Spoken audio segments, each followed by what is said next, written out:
Hi எல்லாரும் எப்படி இருக்கீங்க? இந்த வீடியோ மண்டே அன்னைக்கு எடுத்தது. ஆஃப்டர்நூனுக்கு மேலே வெளியே போகலான்னு சொல்லிட்டு பிளானு. சரி காலையிலேருந்து ஈவினிங் வரைக்கும் என்ன சாப்பிட்டேன் டயட்டுக்கான வீடியோ தான் இது.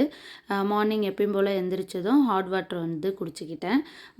பிரேக்ஃபாஸ்ட்டுக்காக ப்ரெட்டு அது கூட வந்து ஆம்லேட் வச்சு வந்து எடுத்துக்கிட்டேன். இது நல்ல ஃபில்லிங்காகவும் இருக்கும். இந்த பிரேக்ஃபாஸ்ட் பார்த்திங்கன்னா நான் எப்போ பாரு அதிகமாக வாரத்தில் ஒரு 3 டேஸாவது வந்து இந்த மாதிரி பிரேக்ஃபாஸ்ட் வந்து எடுத்துப்பேன்.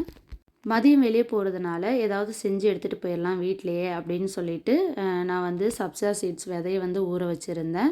அது கூட வந்து கேரட்டு, அதுக்கப்புறம் குக்கும்பர் நல்லா துருவிட்டு ஊற வச்ச அந்த சப்ஸா சீட்ஸை போட்டுட்டு அது கூட கர்டு, நம்மளுக்கு கொத்தமல்லி, சில்லி இதெல்லாம் வந்து ஆட் பண்ணிக்கலாம். நம்ம இது தாளித்து விட்டும் சாப்பிட்லாம், ரொம்ப நல்லாயிருக்கும். நான் அப்படியே வந்து உப்பு போட்டுட்டு நல்லா மிக்ஸ் பண்ணிவிட்டு தாளிக்கல கடுகு கருவேப்பிலையெல்லாம் போட்டு எடுத்தோம் அப்படின்னா இன்னும் ரொம்ப நல்லாயிருக்கும். அது கூட கொஞ்சம் உளுந்தையும் வந்து ஆட் பண்ணிக்கணும்.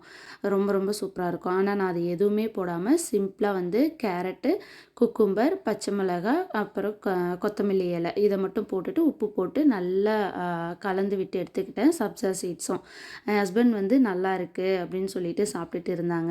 அது கூடவே பார்த்திங்கன்னா நான் கொண்டக்கடலையும் வந்து எடுத்துக்கிட்டேன். ஈவினிங் போல் என் ஹஸ்பண்ட் வந்து கேஎஃப்சி போகலாம் அப்படின்னு சொல்லி கூப்பிட்டாரு. நான் முன்னாடியெல்லாம் ரொம்ப கேஎஃப்சி வந்து கேட்பேன். ஆனால் ஒரு நாளும் வாங்கி கொடுத்ததே கிடையாது.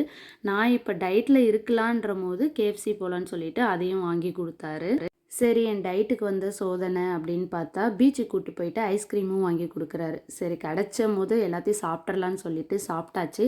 நான் வந்து வெயிட் கரெக்டாக இருக்கேன், அதனால் வந்து சாப்பிட்றேன்.